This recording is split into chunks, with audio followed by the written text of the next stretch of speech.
the dreams I have, they stay alive. Cause you know it's ride or die.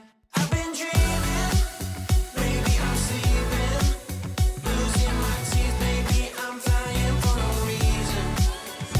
I've been dreaming, what I believe in. I will get there soon, there's more than just a feeling. Yeah, I've been dreaming.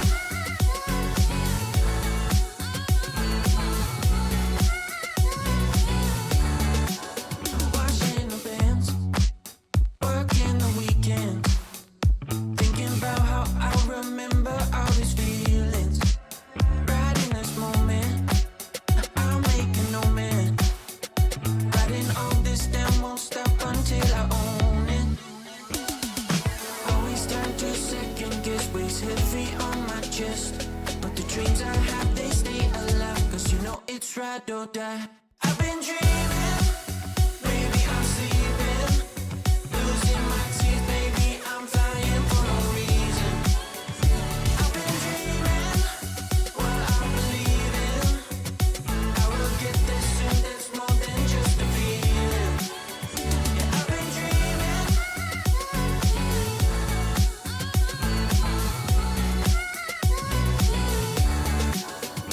I've been dreaming, maybe I'm sleeping, losing my teeth, maybe I'm flying for no reason. I've been dreaming, what I believe in. I will get there soon, that's more than just a feeling. Yeah, I've been dreaming.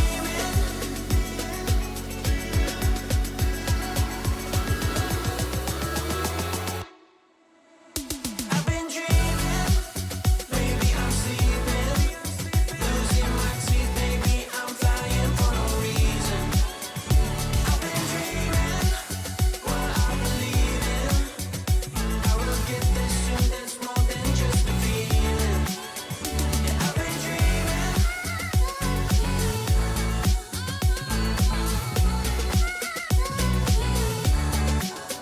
Yeah, I've been dreaming.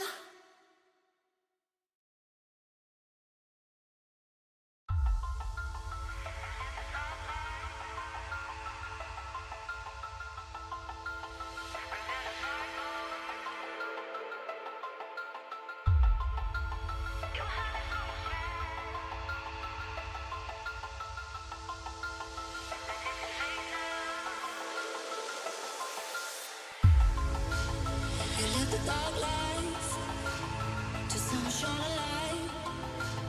Reveal how far it goes, so everybody knows. You had a good chance, but didn't say much. Left it too late now to your brother face. Oh, time has caught you out. With memories to burn down and empty sympathy. Your followers know it now.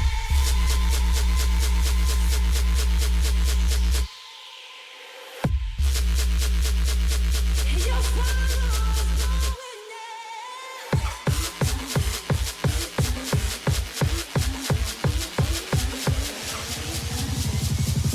Your followers know it now.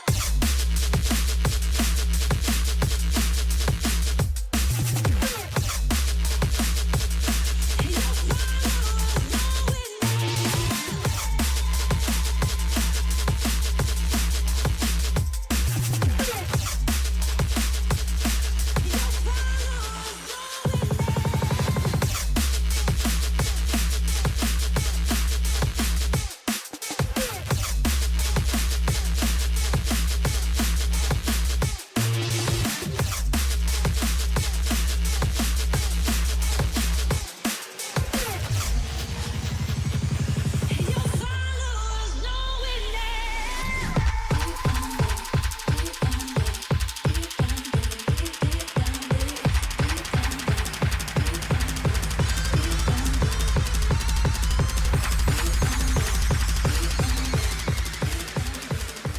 Hello and welcome everybody to Overcast. Season 4, the end of week 1. It is your lovely host, Datsukan, again, coming at you, going to round up what happened throughout week 1. And starting it off, like always, we're in Emerald, and we have a very fun guest today, as we are joined by Ricochet, the GM of Atlanta Pandas. How you doing tonight, my boy? We're hanging in there. We're hanging in there. Thanks for having me. Always excited to be a part of the podcast. I could tell. I was seeing you in the chat. Big excite guy. I was gonna say I've never had much stake in Emerald, but now taking a backseat, being a GM this season, I have to say, some of these games have had me on the edge of my seat, and I was really impressed with what we had for week 1. To be Yeah, honest. that's one of the big reasons I wanted to, have you on and have you kind of first because you have been playing up in Ruby for a while now. You won a championship with Pitt, go Pitt. Played on Houston last season, and now you're taking the big step back. But some might say step forward and kind of taking that leadership GM role. What's been the biggest kind of change you've seen? Like, is it weirder? Is it more fun? What's kind of the big change for you? Um, Honestly, the big change is is kind of in just my approach in general, right? Like right now I have to take a back seat. Obviously, even if I wanted to play, I'm a GM of an Emerald team, I couldn't. So a lot of it is trying to stay flexible. Obviously I can help them with knowledge. I could impart knowledge to them. I could give them tips. We could do VOD reviews, that kind of stuff. But I've been trying to stay hands off because I don't think me playing with them would help them all that much. Right. So that's been my approach with my team. We haven't had any scrims yet. That's one thing I do want to get into. But it seems like across the board availability in the league has been a little scarce. Looking back at week 1 and heading into week 2, so we'll see about the scrims. But it's definitely something I want to get into with them. Yeah, I mean, and honestly, without having that scrimmer, with that practice, we'll jump right into Atlanta versus Montreal. I mean, you come out with a win, 3-1. I thought, Atlanta played really well. You could see really the game plan going into each map. I think obviously Numbani was where things kind of grinded to a halt for a little bit. As you kind of got stuck in place, full held. But we're able to immediately bounce back going into Flashpoint. What were your big takeaways watching Atlanta go against Montreal and kind of the way that they compared in the first match of the season? So we did a VOD review of this game, and my big thing, this is the first time this map that we're watching is the first time we had everyone on to play together. I believe they did play like sometimes 3 or 4 of them would be on, but this is the first time I believe everyone was like together for a game. So this like most stark difference I noticed is even though we had a lot of big individual plays, obviously we had Dogemeister, he had huge diva bombs. He got a 5K I think on this map. On I second play. believe so, yeah. We had Cool. He had a crazy play the game on Hanzo. Watching back that Gibraltar game, that Bastion It ult kept and you guys Mortar in the Touch game. was literally that was absurd. That was absolute nonsense. And I already told them I never want to see that again because I've never been like clinching so hard in my life. But I think we have really big like individual plays, but we're not putting it together. And I think communication, I don't think it's a secret. It's kind of our downfall right now, and that's what we're working on improving going into week 2. Yeah, I mean, like you said, you bring up a great point. Your players have really shown their skills with individuality and being able to then take that and kind of impose it on the other team, right? Just like, hey, we might not have the best read of the meta, we're just going to outskill you real quick, take a lot of this individual talent and push it forward. And I think, kind of the 2 players you mentioned were definitely the 2 on top of my list. You have Doge and Cool. Really seem to me like the 2 heavy hitters in this series. Especially like we talked about. Take a look at Gibraltar and how Cool kept the squad in the game. There is a very real world where if that Bastion ult does not find that value, we could have gone to a map 5, you know? And based on how the other games went, the other maps, it might have gone to Montreal, but I think that's a you know, sparingly kind of scarce outcome. Um, but, you know, talking a lot about Atlanta, Montreal had a pretty good setup. You know, the map I really want to talk about was Numbani. They had a great setup. Amani on the Sojourn just destroyed. I was Kept gonna a say lot of them in those fights. he absolutely was. He was a presence to be felt, especially on Numbani. But even like on this map on his tracer, like he had standout, or they had. I don't want to assume pronouns. My bad. But they had like great plays throughout, and I actually I'm not gonna lie. Going into this match, I completely discredited Montreal. I literally said Can this relate. is a 3-0 easy clap. My team was sweating a little bit about what comps to run, and I was like, honestly, you could type it in all chat and you clap these guys, no fucking problem. Ooh, damn, profanity. But I I want to give them props. We slept on them a little bit, and I think if the other Emerald teams aren't careful this season, Montreal historically they're kind of like our league Shanghai Dragons. Like we're not gonna lie, like everyone wants to see them eke out some dubs. But I think this might be the season that they do it. They've shown that they have pretty decent communication. They did try some like TP stuff. It didn't work out, but you could tell that I think this group might be the most solid group Montreal has had in a while. And honestly, I think with if they look for some coaching advice or they play more together, I honestly think they could be a force this season. They did lose 3-1, but I don't think it was They kept it close in that yeah, 3-1. I think it was a well fought. Like all the games were well fought. They played really great. Especially, I was kicking my team in the teeth watching this back, because you know Zarya on the high ground map is rough. But the biggest thing for me was coming into last fight territory. We had Grav, we would have had Dragon, and we had EMP all set up. It would have been like we would have had to invest everything, but we literally we swapped the Hanzo for a Junkrat at the last like second, and like I'm all for beating a dead horse, but if you're gonna do a bit right, every bit has its strong point, right? And Right. I think our win condition here was Grav Dragon, and it wasn't communicated, it wasn't talked out, and that's okay. Like you know, there's stuff we like I said need to work on, but Right. It's only week oh, 1.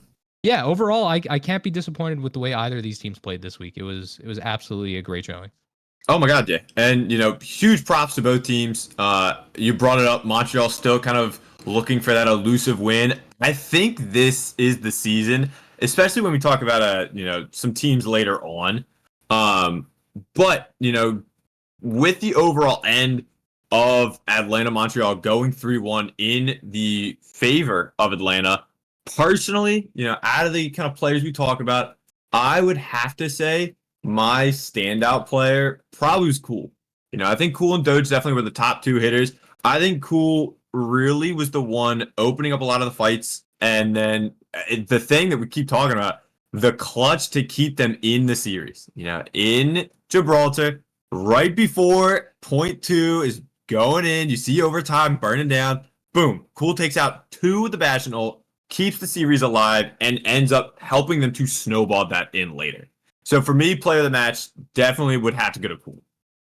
I do have to give it. I was gonna say Cool. You know, I gave him captain. Or, like they weren't sure if they wanted the captain role. I mean, we do have to work on who's IGLing and like listening in comms, but they want to improve. They've been pushing for me to set up scrims. They want to do VOD reviews. They want people to get on more to practice. Definitely a huge proponent. Like with like I guess just presence on the team. However, with the Bastional, I do want to give props where props are due. If Tank Doggo doesn't like commit to this suicidal touch, none of this ever True. happens. So great like comms and like effort on this part for even keeping the play alive, because without it, the Bastional means nothing. So again, this is like one of the rare moments where I feel like with the overtime, it pushed them into that state where they were talking and comms were going, and it worked out for us. But we just need to see more of that in the neutral fights and more all around. Right. And now, kind of going into a team that seems like their communication is down. The next matchup we got to talk about is Ottawa versus New Orleans. And Ottawa is, putting their foot down. They want number one.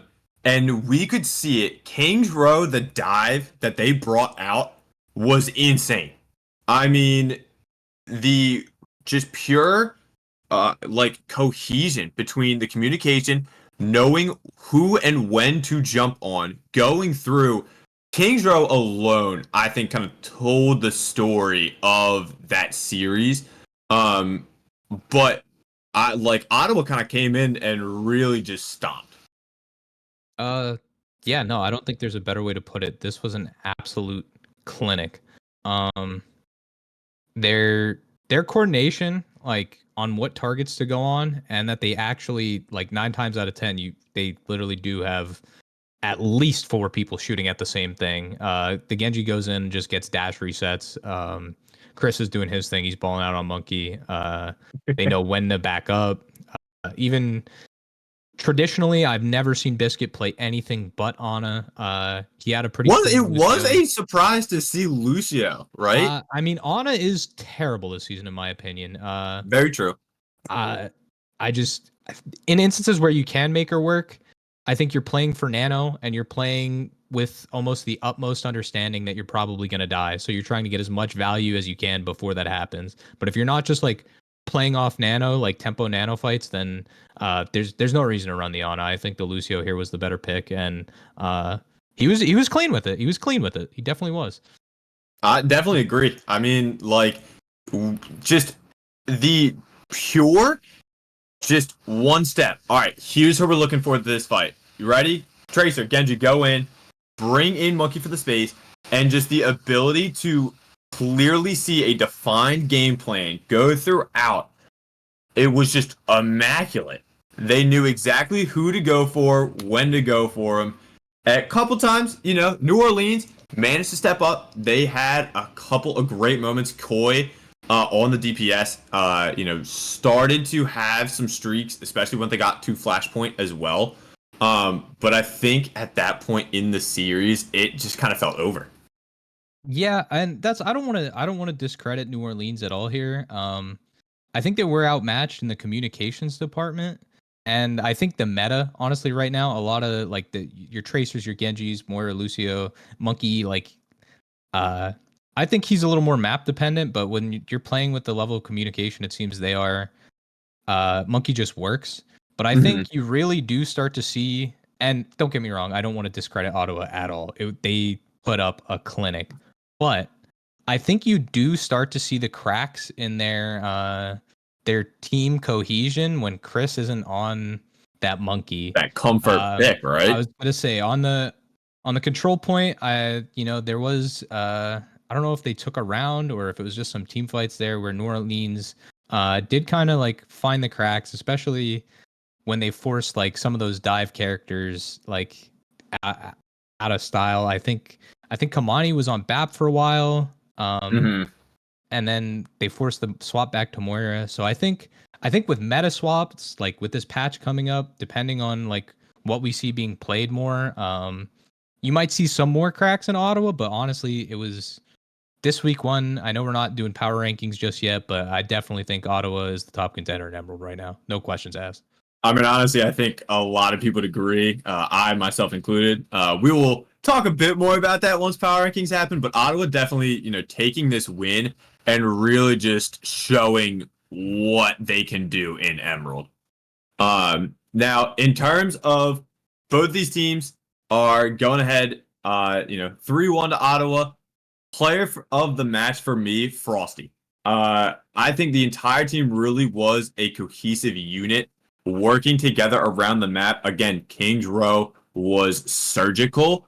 I think Frosty is the one that you can see, a couple times here throughout. They are the one taking the off flank, going in, going straight to the back line, which pulls the team towards the back so the dive can then push them from the front. I think Frosty's the ones coming in and just making all that happen. The rest of Ottawa did great, but to me, Frosty was definitely player. Uh, Honestly, it is. It's so hard. I'll just agree to not disagree because honestly, like, I, I like part of me wants to give it to Chris, but Laggy Puppy had some clean blades. And definitely just with the cohesion of the dive, like he's always getting his dash resets. He's always able to go back in with Chris. So it is hard to say, but you're right. Frost was definitely creating a lot of pressure on those off angles there. So let's give it to Frosty.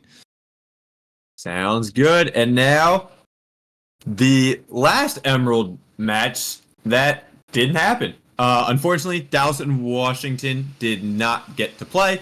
We had some unfortunate scheduling issues. So they are going to try and push their match later this week. Hopefully, we'll get to see a showing from them.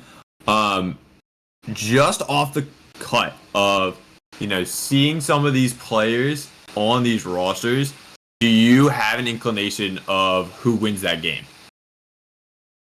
It's so hard. It is rough, but right now I'm gonna give it to Dallas, and that's only because I know some of the War guys, they just finished up their COD finals. Right. They've been locked in, they've been dialed in on that. However, in the past, we have seen that when War wants to put on their grind set and get on Overwatch, their team cohesion is unmatched. And right now, I think with COD finals being over and being able to put more time into it, you might see the Frog Squad make a resurgence here. I don't want to sleep on them whatsoever, but I think right now, even though the games didn't happen, I've seen Dow play like some of their just like competitive matches. Panda was streaming, and I will say, even though I give him a lot of hate and I give him a lot of crap, Logs shot calling is another level for an Emerald player. I think he has improved a lot, and he's very vocal when they play together. And honestly, a lot of the calls he's making, they're 100% correct. I was watching him play on Ilios the other day, and he was absolutely gaming. Like, he was making all the right decisions, and I think that's definitely something that I want my team to emulate more, because the communication and having like a great shot caller is just huge. So right now, I give the leg up to Dallas just because even though they didn't play this week, I know they have been grinding, they have been playing together. So I'm gonna give the leg up to Dallas on this one. I would have to agree. You talked about the COD finals coming in, and we saw our Washington boys play in it. So there's already that clear cohesion, which they've had for a couple seasons now. They're trying to basically just take this team and run with it. Some new additions this season, of course. But, it's now having to switch mindsets a little bit, right? You're playing COD a lot. You have to play that game vastly different than how Overwatch is played, even from map to map. Between both games. So I think that there needs to be like a small mental reset for Washington kind of going in order for them to start, climbing and reaching that full potential. So I would kind of agree. Give it to Dallas, who's been able to, start in the game, build up the synergy with each other, continue to go, and just start pounding through some of those ranked games. But those were the matches of week 1. Looking ahead to week 2, we're going to have some interesting ones. Obviously Washington Dallas is going to come through. We are going to see Montreal versus Ottawa, good old Battle of Canada. We're going to see Atlanta versus Dallas, and then Washington versus New Orleans. In these matches, the match for me that I want to look for is got to be Atlanta Dallas. I think that's going to be the closest. Hopefully in the first game, Montreal can really step up and tackle a very scary Ottawa. Especially because that is a divisional match between them. So that's going to carry their record even more weight. Atlanta Dallas, again, in conference match. And you guys going into a Dallas, which, you kind of know how to feel about it. But we haven't seen him play War yet, so do we really? And then, of course, Washington going against New Orleans. Out of conference match. Still, every match matters. But I think that one is going to be a great way to see just how well War kind of comes back into Overwatch. Uh, you know, looking at the schedule, what would be your match of the week? Um, it's hard. Only because, like I said, I've never really had a stake in Emerald until now, and now that I'm here, I am super invested. And uh, like obviously, I want to be biased. I want to say Pandas versus Dallas, but I'm actually gonna put it on the Montreal Ot.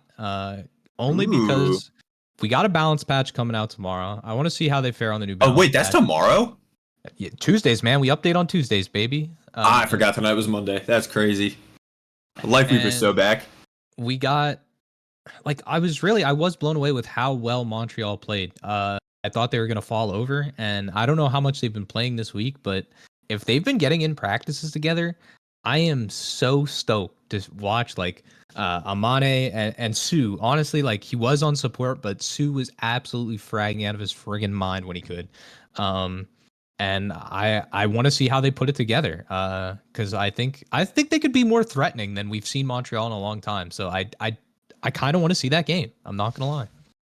I think it's a very solid pick. I mean, honestly, like you said, Amane, I didn't even play that game. I'm getting flashbacks to just high ground sojourn, pop overclock, just 1, 2, 3, done. I think that this team, we've said it a couple of times, this is the brightest they've shown throughout, Montreal's Overwatch history. I think this is definitely the season they get a win. Um, anything plus that is just bonus, right? Like that's your first kind of look is listen, we are just going for a win and just one match at a time. So I would be really excited to see how they fare against Ottawa. And like you mentioned, the patch comes out tomorrow, caught me off guard. That patch I don't think affects Ottawa based on what they ran, but with some of the buffs coming into certain characters, it might make Montreal just a bit more of a heavy hitter. Honestly, I I think it comes down to me just wanting to watch Amane play again. The Soj was clinical. Um, I think the Soj could definitely be a contender to Frosty on Tracer. I'm not a huge DPS player, but there's nothing like getting absolutely railed on Tracer when you try to take an off angle. Um, so uh, I really think it could be interesting. I don't think the changes will cause that big of a meta shift, but I think it might shake some things up in ways that a lot of Emerald players don't really like understand. So I I don't want people to sleep on the patch notes. I see the Keck W's in chat.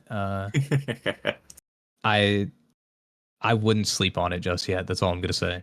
I think speaking of chat, Foliage makes a good point. We only know about like 6 confirmed changes. Exactly. Everything else is just completely mystery. So honestly, I think, next week or this week, these matches in Emerald could change a lot. So hopefully teams can kind of see the patch notes stabilize a little bit and kind of keep going from there. But that is going to be the end of Emerald.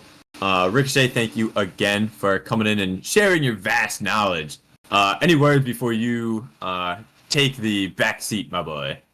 Uh, I mean, it was a great week one. W casters, W production, great week out of the teams. We've seen a lot. I'm excited for week two. Thanks for having me on. Of course. And with that, we are going to transition over into Ruby, which they had, a similar setup. 2 fairly quick, easy games, and then one game that kind of got chalked a little bit. But of course, we will talk about those in due time. The first game we are going to talk about wasn't necessarily a game. Chicago played Halifax. Unfortunately, there was some roster issues, so there was a forfeit win awarded to Halifax. They still played it out, still had a good series, and Andrew, who's here with me in production, you and I will kind of talk a little bit about what we saw, because I saw the Minky Doomfist and I got scared to all hell. I think both teams look great, but I think tank superiority on Halifax. Yeah, the Minky Doomfist came out. It looks so scary. I do not want to face it, man. I can agree to that. This series ended unfortunately in a 3-0. Again, due to just the forfeits. They played it out. Honestly, Chicago really did look good. They had a lot of players who had their moments. Mickey pulls out the Reinhardt here on Kings Row, which was a statement and a half. But I think Halifax really just kind of had the cohesion a bit more. Yes, the roster has to be changed on Chicago, whether that's just players swapping roles or what have you. But I think the more important thing to note here was that as an overall cohesive unit, Halifax was better. Whether that was on the Doomfist, whether that was later Mickey pulls out the Sigma, or this Reinhardt little spout that they had, I think the team came in and really showed what they were made of.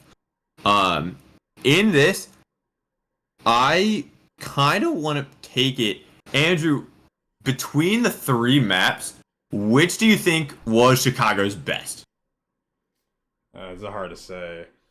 I mean, they're just cohesion on King's Row was just really impressive to me. Just taking the space as soon as they get a fight win and just rushing up on whoever stragglers are left was just immaculate to me. We can see a great example of that now. They get one pick and just start pushing.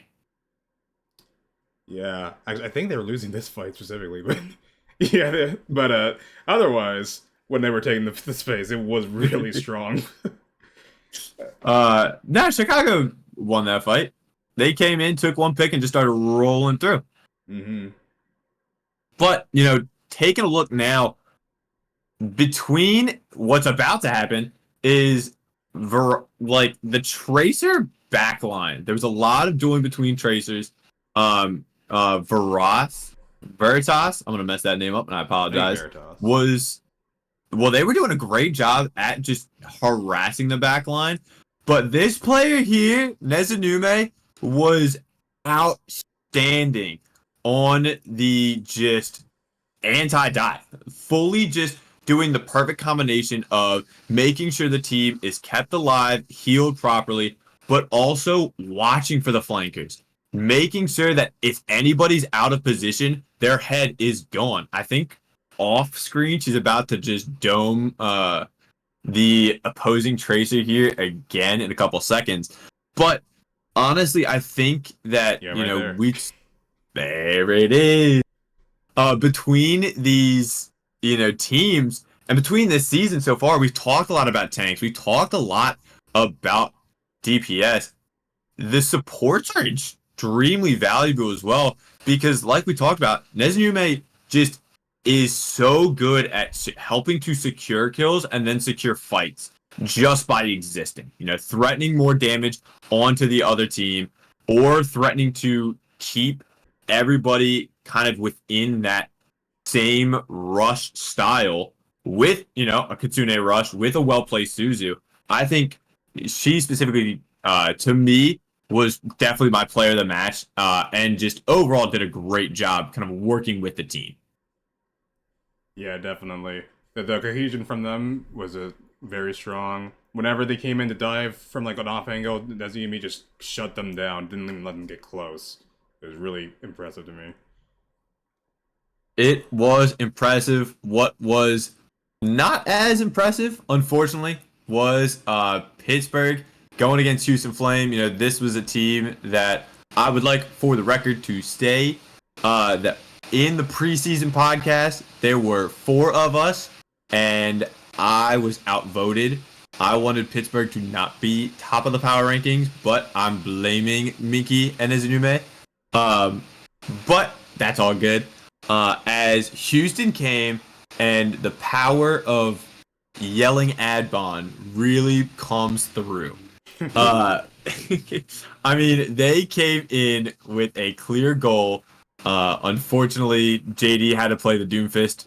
We don't entirely know why, but we don't care. He did pretty good on it. They had these kind of different comps set up to where they were being able to change between this really meta-centric dive on the Doom Lucio, and then being able to swap it a little bit. They pull out the pharmacy here, they pull out the Torb, hanging out with the squad.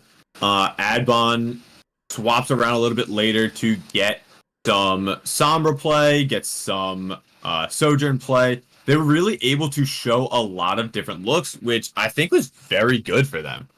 Um, Pitt going into it had a couple fight wins. That was me. And was able to, take the space, have a couple of the fights go their way, but it seemed that just Houston, had the practice, had the synergy, really had a just better game plan overall to take these fight wins. Yeah, definitely. The rush down with the Zarya for one was also really strong here. Able to really uh, I may be reversing what the teams are actually. Yeah, Houston Flames has the Doomfist, not the Zarya. Yeah. Wait a second. The Zarya was finding some success for a little while. Yeah. But, that is kind of the power of Houston. They kind of just ran through it after a little bit. Once they figured out how the comp was working, they were able to just overtake it a little bit. Pitt loves their Zarya, Lucio Moira, good old Pitt comp from last season. Mm-hmm. Don't think it worked out as well this time. We'll have to see if some adjustments can be made. But overall, Houston looks phenomenal. Pittsburgh gonna have to find some things out. Maybe play test a little bit on some comps, but still week one, still plenty of time. Going through this match though, who was a player that you kind of saw from the other, from Houston squad and was just like, this is something I don't want to play against. This was a top tier performance. Definitely Doomfist. I think I just have a problem against Doomfist. Every time I watch one in Ruby, it's just frightening. I don't want to deal with them, man. Very valid. We see it from Arunas here. We saw it from Minky in Halifax. It's definitely, in my opinion, what led them to their victory. I think that was kind of the cause of their success the most. The kind of combination between Soup and Arunos just going in, getting into the back line, targeting us, picking us off, and putting us in positions for Adbon to kind of fairly easily do what he does best and win games.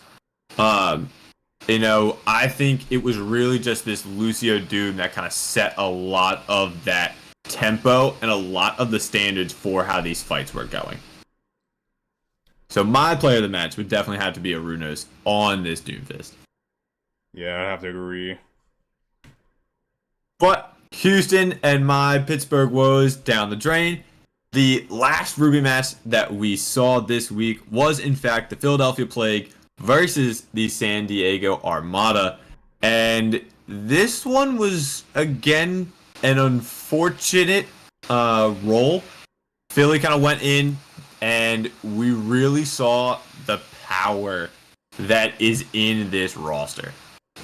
You guys went in, and I think from the get-go, from the start of the match, you could really see that DPS diff coming in.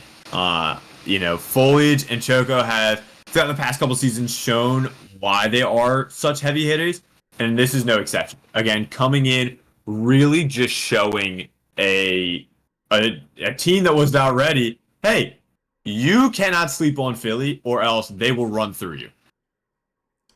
Yeah, DPS line here is very strong from Philadelphia. Two very renowned players, especially in Choco, man. He's been a menace throughout all of your the Rogue Overwatch. from like multiple. Oh my god, seasons. yeah. The Sojourn from previous seasons still will give me nightmares. Dude. Um, Keeps getting I 4 think kills that whenever he throws it out for yeah, the ult. I'm like, oh. man just does not miss.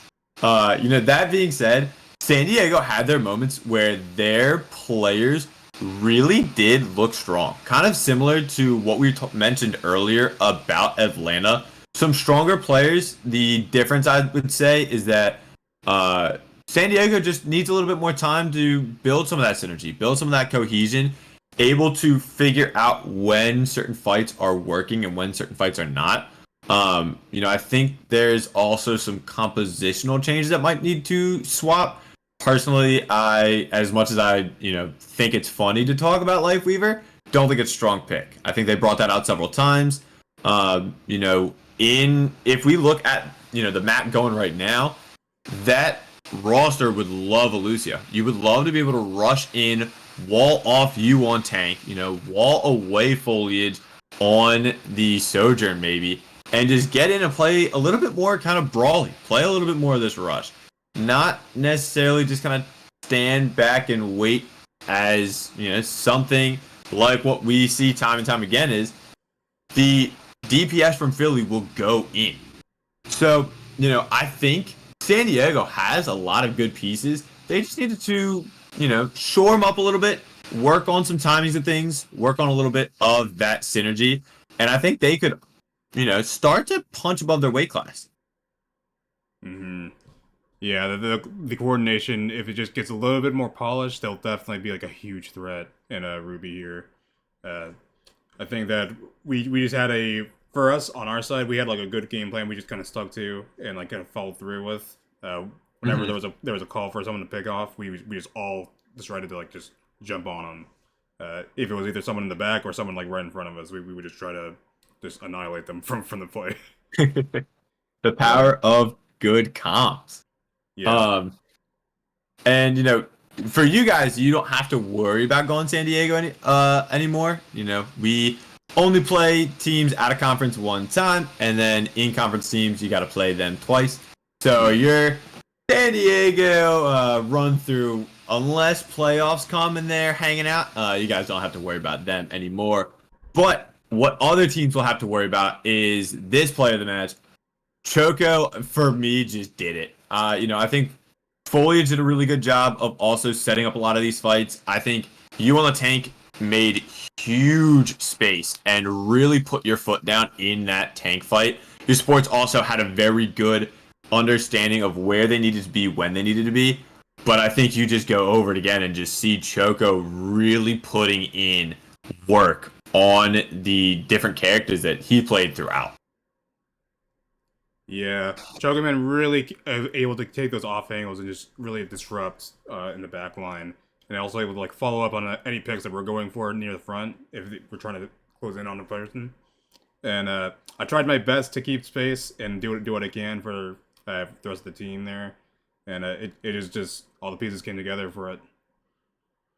I think it definitely worked out in your guys' favor as we are going to stop talking about week one and look ahead into the future to take a look at week two. The matches coming up are going to be a newly, re-rostered Chicago versus Houston. Chicago, after, figuring out how math works, are trying to keep the pieces, move them around a little bit, see what goes on. But they're going to have to figure it out and figure it out quick as Houston is a threat. Do not sleep on Houston. The second match, of course, is Halifax versus Philly. A great time to be had. I know you are shaking in the boots. Mickey's Doom is going Not to... the Minky Doom. Yeah, it's going to come. And everybody's excited. But, of course, the final match then would be San Diego versus Pittsburgh. Two teams that are looking to rebound after a rough week one.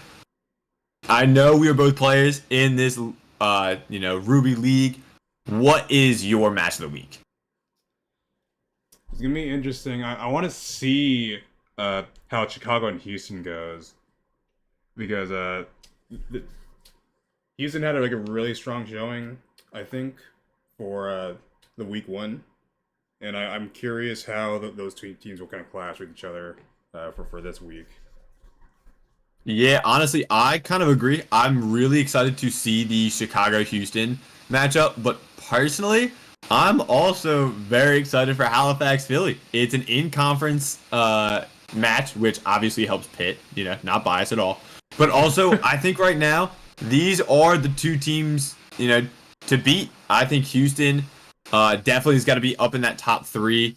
So, you look at these two teams, Halifax Philly right now is looking to punch in who's taking number one seed in conference.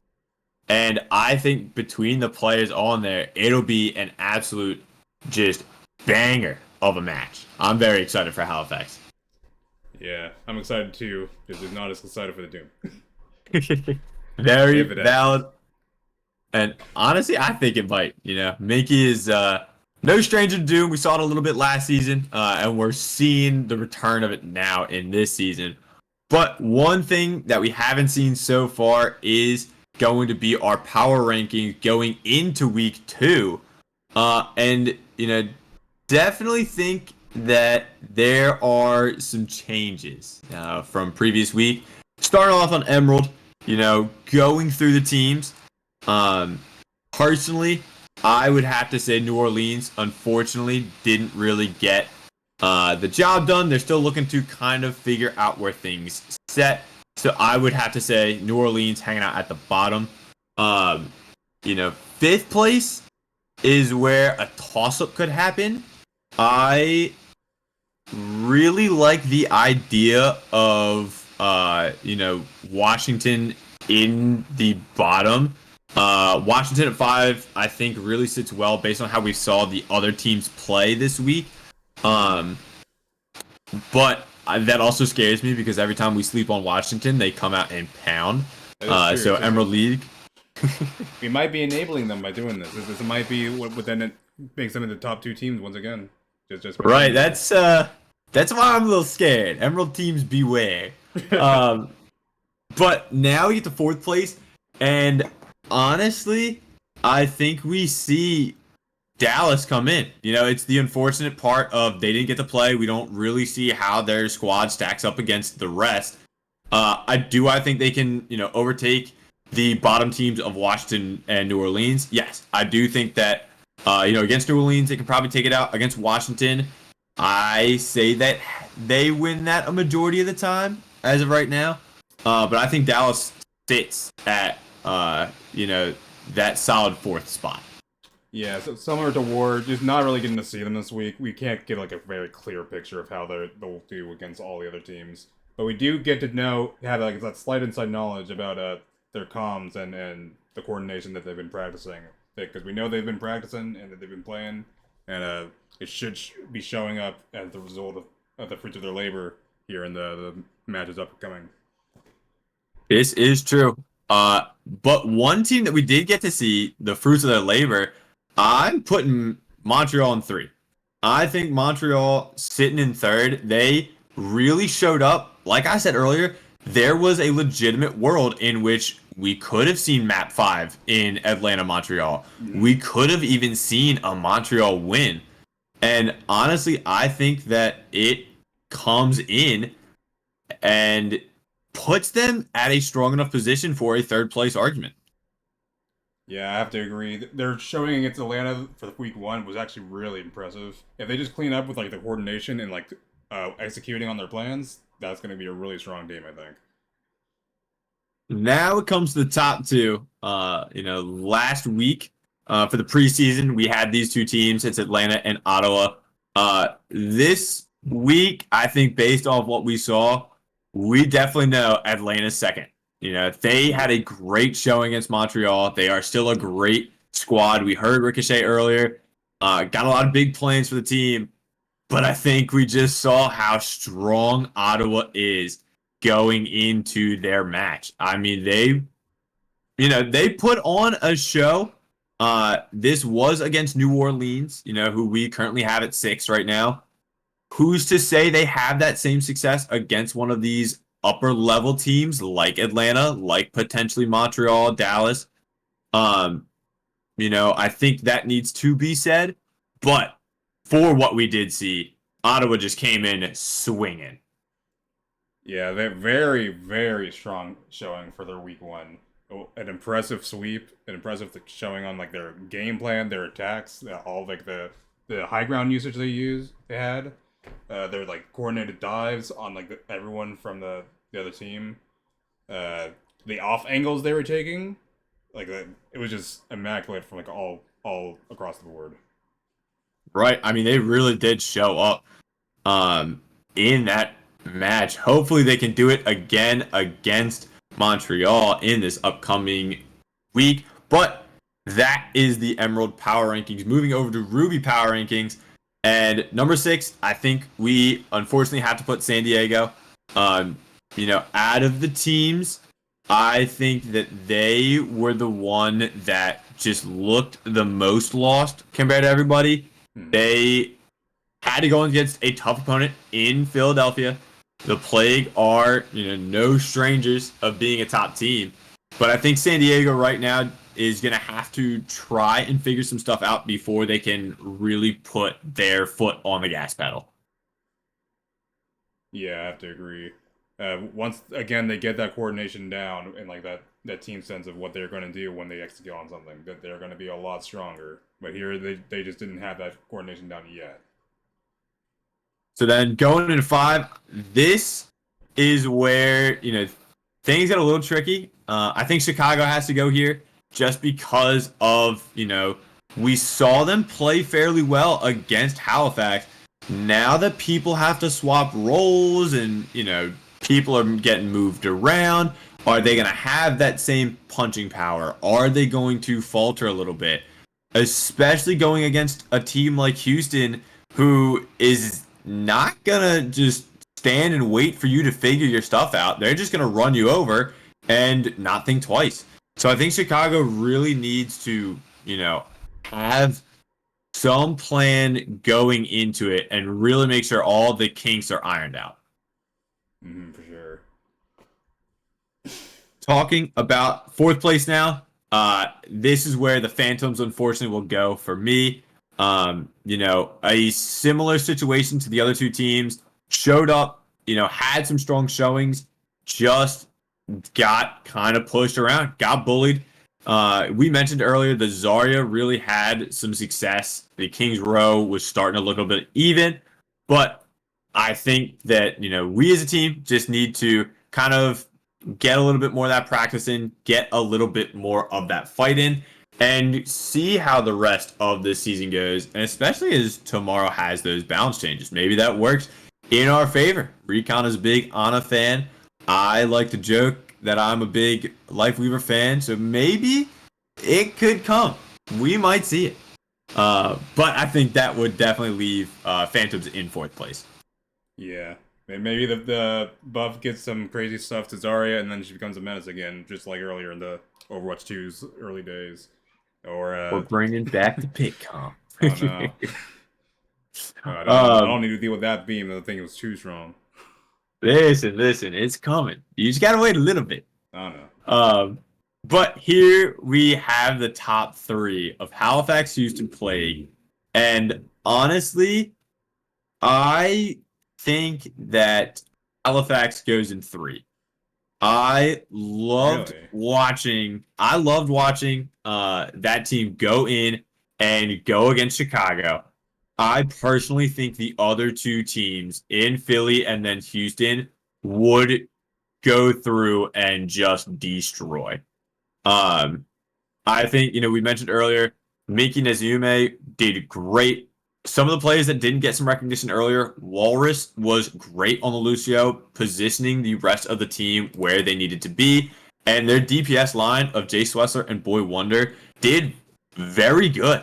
Boy Wonder in particular really stood out to me as a player, just coming in and being able to win a majority of these duels. And I think that they're going to need to make sure that that's set up for when they have to go against Houston, and this week when they have to against you guys in Plague. Mm-hmm. So now we get to Houston and Philly for number 1, number 2. I am, looking at these rosters. I'm looking at who they play, who they had to play. I think Philly had an easier ride against the Armada. I think this week is where you guys have to really see where things settle out against Halifax. So with Houston going against Chicago, I personally take it as Plague second, not for the memes, but for the legitimacy. And I think Houston, comes in and takes first place for power rankings this week. Yeah, definitely. I think Philly, we had a decent showing against San Diego, but we have to see really how another like very strong performing team will have to do against us. I think if you guys win this week, then clearing away first place, 100%. But if you struggle a little bit, then Houston might just take it and run with it. Yeah, for sure. Also, JD, I did seal that payment there, so he actually doesn't get anything there. What's I happening? saw all the payments. The thing you got paid off, but no, I actually sold that from him, so he didn't even notice. What? My bank account got money? I refuse to believe this. They don't got money. I took it. It's crazy. Well, transitioning away to potential fraud. We have, of course, to talk about a quick recap. Emerald Power Rankings, we had New Orleans, Washington, Dallas, Montreal, Atlanta, then Ottawa. And in Ruby, we had San Diego, Chicago, Pittsburgh, Halifax, Philly, and Houston. These could obviously change as we are going to see a lot of in-conference games coming up. I think 4 of our 6 games this week will be in conference. So, a lot of standings will change. But before any standings can change, they have to play games. And before they can play a game, they have to know what map they're going to play. Last week's control was Oasis, so this week it will be out of the pool. But I think that means we need to get a new control point map. So That's right. Let's get ourselves a wheel coming up. Yes. We do have the wheel. The wheel returns once again. We will have the wheel. Have we told the wheel? Oh, it's really good. Look at it spin. Ooh. And also, God, it's news so this week. good. We got the UR logo there. Ooh. Look at this. UR Overwatch logo on the wheel, baby. Andrew coming in clutch out here. Definitely. Now, last week we did have Oasis get picked, so this time it's off the table. So we'll have to see what control map gets picked this time. Do you have any favorites? I see Foliage, one Samoa. I can't tell if that's a meme pick or an actual pick. Oh, no. Any I like favorites Lee coming out from you? I think Lee Jong's nice. I Honestly? like the open garden, and then like the indoors control area is pretty nice. I don't have too many complaints about how the map's kind of laid out for those. I agree. I think Lee Jung's a great pick. I think Samoa's a great put. Antarctic Peninsula from JD, the resident thrower. That is a pick. Personally, my eyes are on Ilios. I think that's gotta be my favorite. I think it's, a great way to see different comps. Last season we saw a lot of Hog come out on well, and I think that's just a fun look to have. But I think we just gotta see where this wheel lands. So let's give it a spin and find out week 2's control point. Alright, it's spinning. Let's see what it lands on. It looks like it's gonna be... There's Busan. no way. It's not Antarctic Peninsula. We are creeping. saved. We are saved, everyone. It is Busan. It was creeping closer and closer, and I was waiting for it. But Busan is coming in. Honestly, I think middle of the pack pick. Not the Antarctic Peninsula everybody wanted. Not the Samoa that nobody wanted. Nice middle ground. where we can see these teams come in and play some good maps on Busan. Of course, everything after that will be losers pick. So hopefully we don't see Kings Row 1,000 times again. But with one wheel down, there must rise another. As for the final segment of the Overcast podcast, we will be spinning for the player of the week. We have compiled the players of the matches from earlier. Of course, with Dallas and Washington not playing, we had to enter in something from them. So the scientific community will be taking the spot in that game.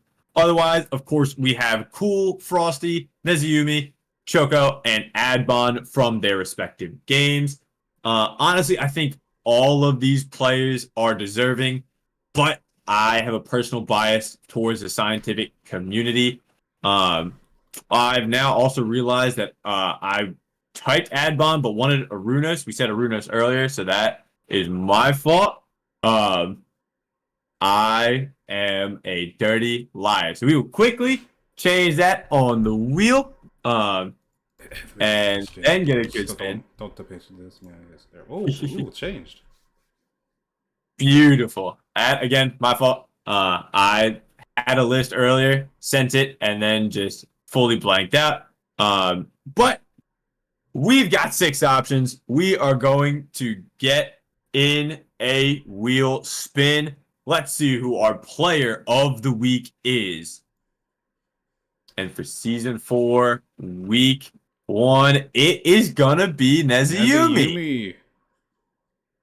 Again, I think she was crucial to really stopping Chicago from coming into the backlines, really making sure that, their Tracer, their Sojourn, their DPS was not getting value. I think as great as she was, a lot of people are going to be upset the scientific community did not win. It is unfortunate, but that is how the cookie crumbles. She just did a really good job overall of continuing to play throughout the team with the team and making sure that not only was everybody kept up, but that their team was just safe in general from flankers. So I think definitely a deserving pick. But with that being said, that is going to wrap up our week 1 recap on Overcast. Please make sure to check out the upcoming games in week 2. And otherwise, Andrew, any final words as we look forward to a great Busan kickoff for week number 2? Well, it was a really fun week 1. Had a lot of great games. Got to see a lot of cool things from players. A lot of cool moments from the teams. Excited to see what happens in week 2. Can't wait. Sounds great to me. Of course, please make sure to keep up with the latest. Make sure you guys are watching all the matches in both Emerald and Ruby. And of course, if there are any complaints based off of power rankings, people of the match, and anything like that, please send all complaints to Bowser. He is our HR department, and he will take all of your complaints and sort them and probably not deal with them. But that'll be it all from us tonight on the Overcast. Thank you for joining us, and we look forward to week 2.